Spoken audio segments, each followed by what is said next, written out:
안녕하세요. 강술입니다. 부모와 자녀, 어디까지 떠나야 할까요? 자녀가 부모를 떠나야 할 때는 언제가 좋을까요? 그렇다면 부모도 자녀를 떠나 보내야 하겠죠? 잘 안 되신다고 합니다. 그래서 이 영상은 이 문제를 살펴보겠습니다. 끝까지 보시기를 부탁드립니다. 학업을 계속해야 하는 이유, 직장과 집의 거리가 멀어서, 그리고 또 결혼을 해야 하는 그런 상황이 된다면 부모를 떠날 이유가 되죠. 또한 정신적인 또 경제적인 독립이 가능하고 부모와 잘 대화가 된 조건이 원만하면 떠날 수 있어요.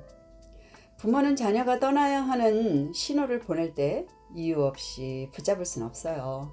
자녀를 자립할 기회를 주지 못하면 뒤늦게까지 뒷바라지 해주는 수고를 각오해야 되죠.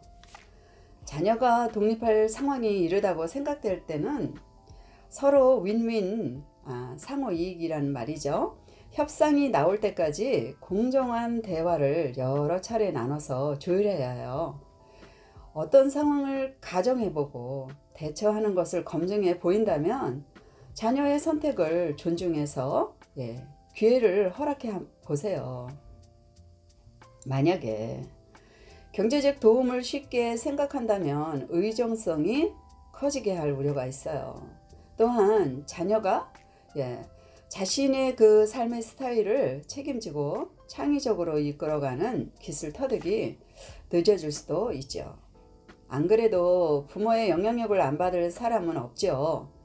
선한 영향력이면 좋잖아요. 그런데 불완전하고 편향적인 영향을 받는다면 떠남의 의미가 없는 거죠. 그래서 가족치료 심리학자 보에는 부모가 정서가 불안정한 자아를 가지고 있으면 가족 체계에 그런 정서 불균형을 만든다고 하는데, 자기 자신의 성숙하지 못한 그런 정서 불안이나 감정을 자녀에게 투사하고, 또 자녀를 개별화시키지 못하고, 또 가족 전체의 그 연합도 이끌지 못하면서 이렇게 저렇게 편을 가르게 되고, 그런 가운데 희생양을 만들기도 하고 자녀를 어떤 문제 증상을 만들어내기도 한다는 거죠. 그렇게 되면 부모와 자녀의 그 떠남이 결코 쉽지 않게 되는 거예요. 저는 보앤이 그 임상실험을 거쳐서 세운 이론의 관점에서 가족 간의 그런 희비극이 많은 그 성경의 사를 이렇게 보다 보면 이런 결과물이었구나 라는 생각을 하게 돼요. 죄의 문제다, 이렇게만 치부하다 보면은 마음의 그런 상처는 그대로 밀려나게 되고 남아있게 되거든요. 그러니까 신앙을 갖고 있다 할지라도 마음의 상처는 그냥 있는 거예요. 아무튼 가족관계나 사람관계는 신중하면서도 여러 각도로 수정이 필요합니다. 성경에 그 다윗은 전쟁에서 이긴 전적이 많이 있고 또 영성이 훌륭한 건 분명해요. 그렇지만 그의 가족 체계는 행복하지 않았어요. 다윗이 아버지로서 건강한 정서를 아들들에게 물려주지 못한 흠이 있는 거예요. 이것은 현대사회의 그 가정이 겪는 무시할 수 없는 부분이기도 하죠. 사람이 다 완전할 수 있겠어요. 그렇지만 왜 그런지, 어떻게 하면 괜찮아질 수 있는지를 알면 예방도 되고요. 또 잘못된 것에서 고쳐갈 수 있죠. 그렇죠?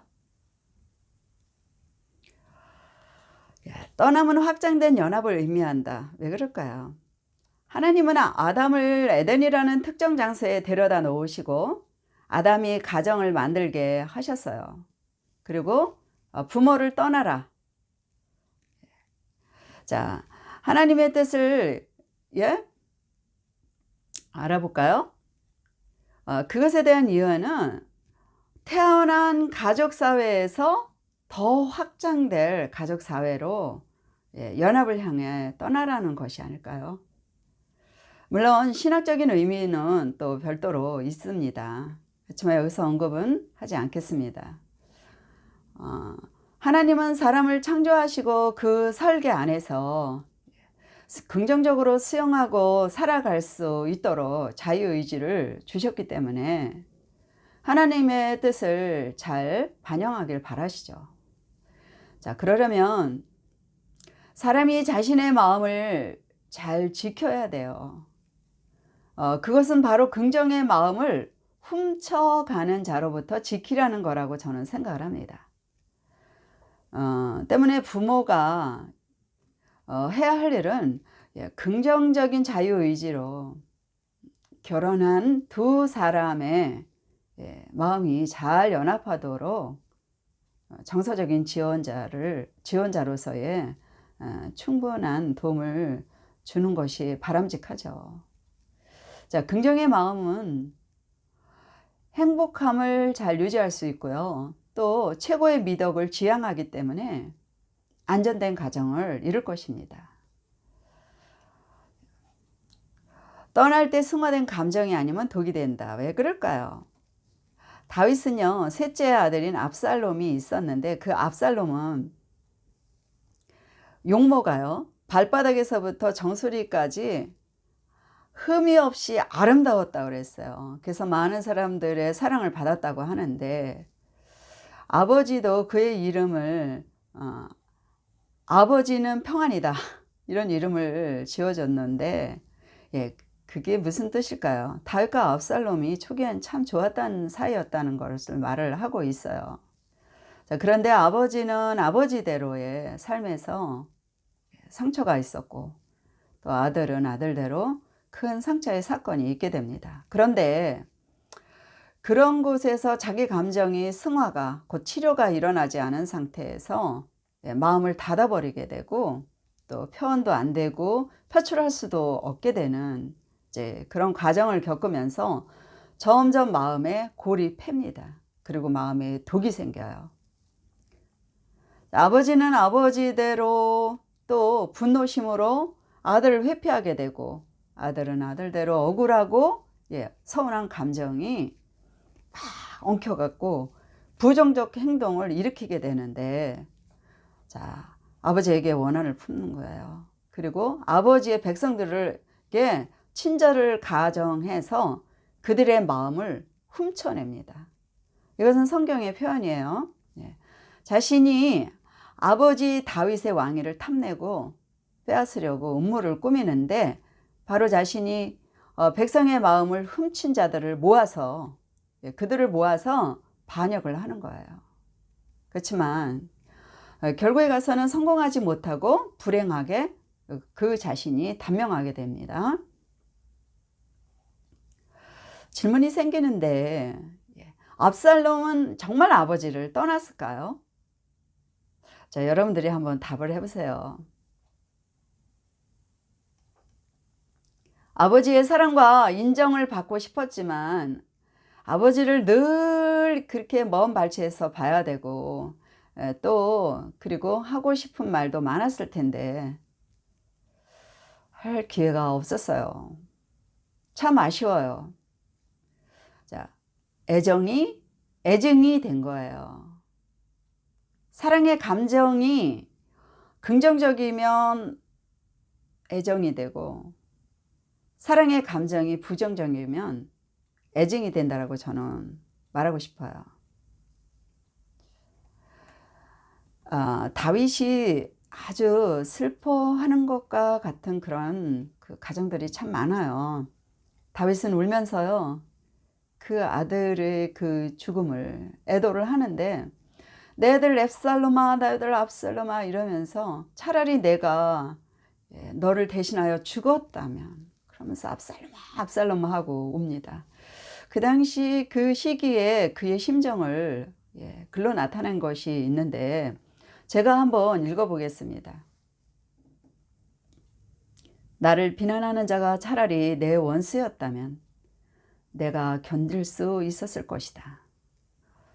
나를 미워하는 자가 차라리 자기가 나보다 잘났다고 자랑하는 내 원수였다면 나는 그들을 피하여서 숨기라도 하였을 것이다. 그런데 나를 미워하는 자가 바로 너라니. 나를 미워하는 자가 바로 내 동료, 내 친구, 내 가까운 벗이라니. 여러분, 부모를 떠나는 것과 부모가 자녀를 보내는 것, 그것이 안 보이는 것, 또 연락할 수 없는 곳으로 간다는 의미는 아니잖아요.